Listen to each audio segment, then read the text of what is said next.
Another sunny country farm morning here on Valley View Homestead down in southern New South Wales, Australia. We live here on a multi-gen property. My mum is out the back and we are here out the front, raising as much food as we can. And today I am starting off with, well, I've put away this morning's milk. We're just getting small amounts here and there, 2 litres, nearly, well, more like 1.5 litres this morning. But it is enough. It is enough to meet our daily needs. Now, I've learned that I can just milk a cow and keep the milk, and I can use it to drink. I don't also have to separate cream. I don't also have to turn that into butter, and I do not have to make cheese right now. I'm familiar with seasons of overwhelm, seasons of inviting too much into my daily life than I can truly comfortably manage, and I'm not looking to invite another one of those back again, just as things are starting to feel not just manageable but enjoyable in the daily routine. So I'm being gentle, calm, kind to myself, and getting done what we can. Fresh bread this morning, back into a sourdough routine, and I'm happy about that. We visited a fruit and veggie stall, and the seller had macadamia nuts in bulk. So as ex-Queenslanders ourselves, we're teaching our kids how to crack macadamias fresh from the nut. And it has been a wonderful school holiday activity to keep these little people busy.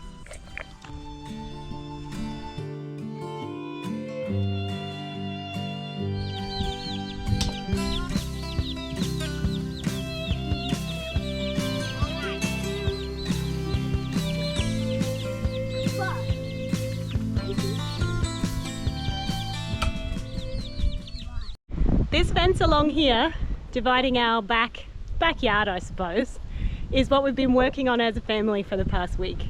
So let me turn you around and we'll talk about it. All the way along here, up to the pig pen, down here, and towards the back of the house.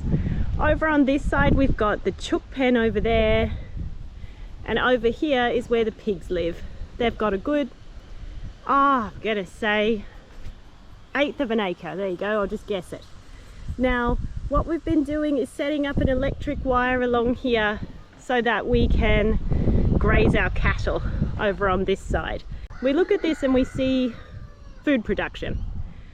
So when we're looking at this area, we're thinking, how can we use this in the best way to produce food? Now, long term, we'll probably be putting some veggie beds here, because look how sunny and open it is. This will be a wonderful spot for vegetables. But for right now, I see this grass coming up and I see myself buying hay and pasture that's not big enough, and we're going to turn this into a grazing area for our cows.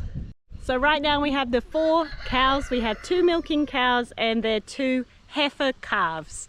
Now, over the long dry period, which was a good 6 to 8 months without proper rainfall, we've been seriously considering rehoming our cattle, because dairy cows drink an awful lot of water and need an awful lot of very nourishing pasture, green pasture, which we just weren't keeping up with.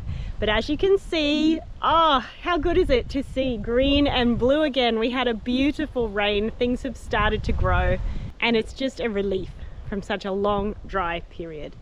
So we don't want to waste this grass. We're going to get our cows in here, and instead of spending afternoons mowing it with fuel in a ride-on mower that we have to pay for and service and maintain, We're going to use this as grass to feed our cattle and then to feed our family, turning it into milk and turning it into meat. Now, why don't I show you what the girls are up to? They're over in a little paddock we've been working on as well. Now this is a good sight too. Been a long while coming. But we've stacked up our hay shed with hay. We bought a mega bale which fell apart while we were trying to shove it in there. So goodness only knows what's finding a new home in here. I can guarantee you there's at least mice in there. Hopefully not funnel web spiders. Fingers crossed. Okay, so this is what we've been working on as well. Just strengthening the fencing around the farm. So we've actually got electric running through here because we have had issues with the beautiful cream over there. Yes, you darling. Running wild through the neighbouring farms. And I can't blame the neighbours. They were getting a little bit tired of it. So we've been working on upgrading our fencing, which is going well. The girls are just sitting happily in this very small paddock, and we're going to get more into a cell grazing type routine. We're using them to eat absolutely everything in here, and that will stop the growth of weeds that aren't good feed for our cattle, making sure they're eating everything down evenly, resting it thoroughly, and then moving them on to different pasture. And that also means we can raise them organically, holistically. They don't need worming. They don't need any kind of treatment other than clean grass and good water and food. And she's giving us beautiful milk as well. And so is Hazel. Thanks, Hazel. Hello, darling.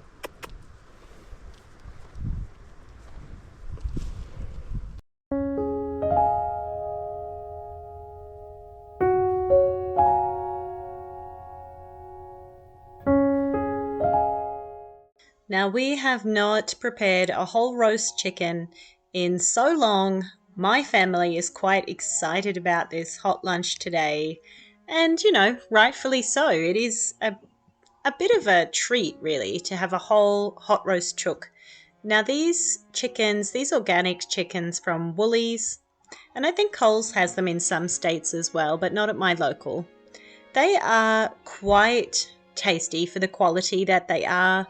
Now, they are not the same as a pastured chicken. They're not the same as the chooks we would harvest from our backyard here.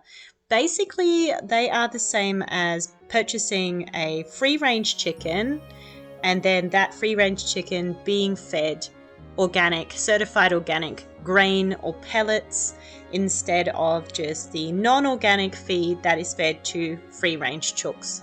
So what that means is that free-range chooks in Australia, well, they must have access to the outdoors. That does not mean that they actually do access the outdoors or that they have an area to go out and forage and catch bugs and insects and all that good stuff. It does not mean they actually go out into the sunshine on a regular basis. It just means that they are able to. Now, this still means that a lot of these chooks stay indoors their whole lives in big barns, and that's just how farming is, I suppose, at this point in time. So with these organic roast chooks, they cost about half the price of a truly pastured chicken raised on an independent farm that you can buy here in Australia. Now, those types of pastured, fully pastured chickens, generally raised on organic feed as well, will set you back between $50 and $60 for a single chook. And you know what? As somebody who has incubated, raised hens and roosters, kept them up to the age where you would then harvest them, and then someone who has harvested them, plucked them, and processed them myself, I can absolutely appreciate why a chicken that someone has raised to that point is going to cost $50 or $60 to get to your house and then cook. And I do not in any way deny the value of this kind of slow heritage style farming. It is, though, something that is not in our budget as present. So these kinds of chooks from the supermarket, I find them a really good mid-range option for when I cannot have enough home-raised chicken for ourselves. They're quite delicious. The quality of the meat and the bones, which I will use for broth going forwards is it's good. It's good quality stuff. So I'm grateful to have it.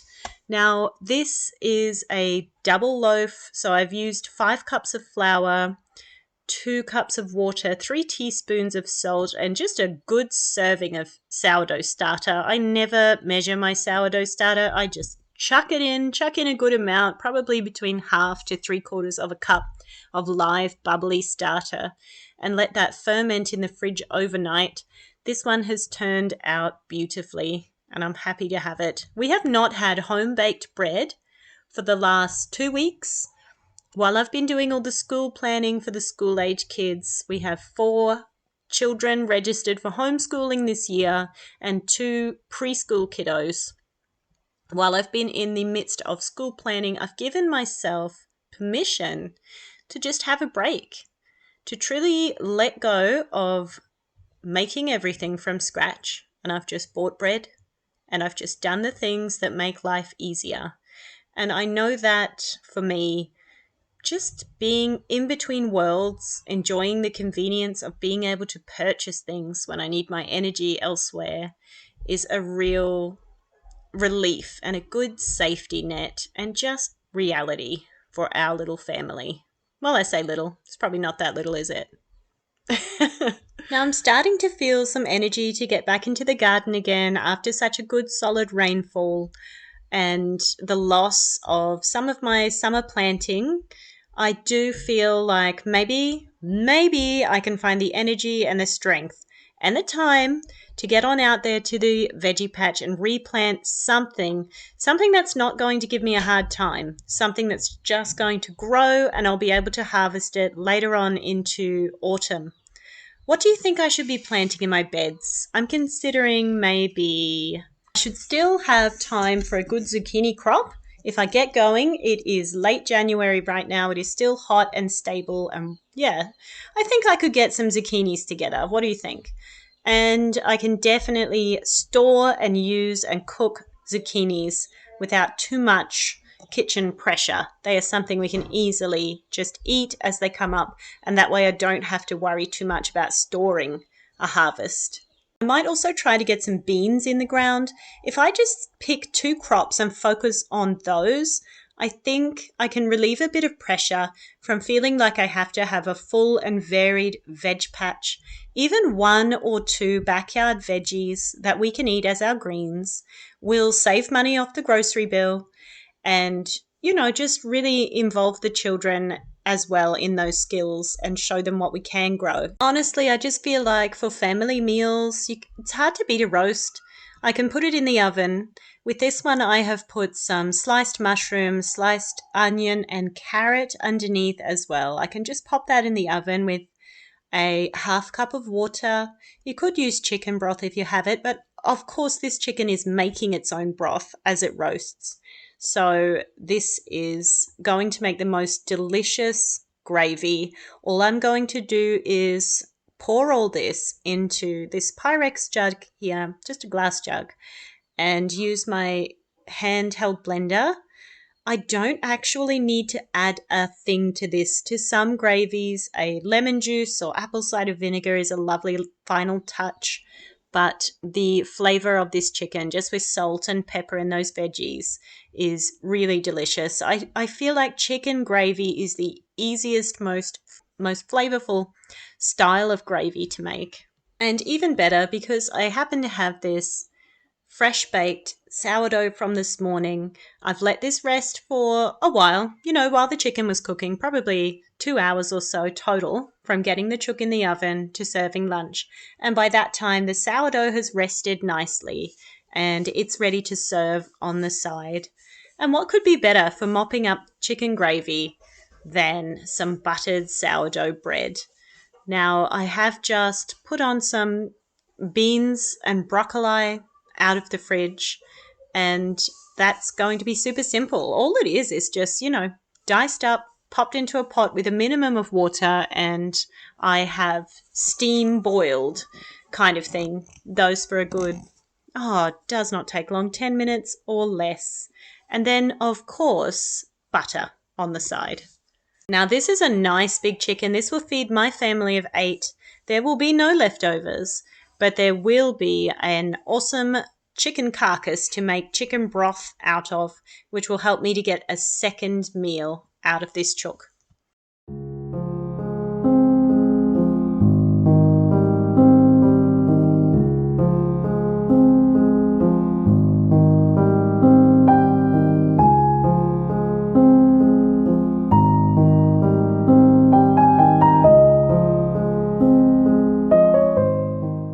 Now in my house, this is a meal where everybody will eat the protein. Most of the children, in fact, I think every child has the gravy, and the wonder of this gravy, that means that a child who would not normally touch mushrooms or onions willingly is gobbling them up on top of this roast chicken meal. That makes it one of my favorites and something I would like to make more often. Thanks for joining me today and keeping me company while I go about my homemaking, making this meal for my family today. And if you've enjoyed this content, please do like or comment or subscribe, and I really appreciate that. Okay, see you next time. Bye.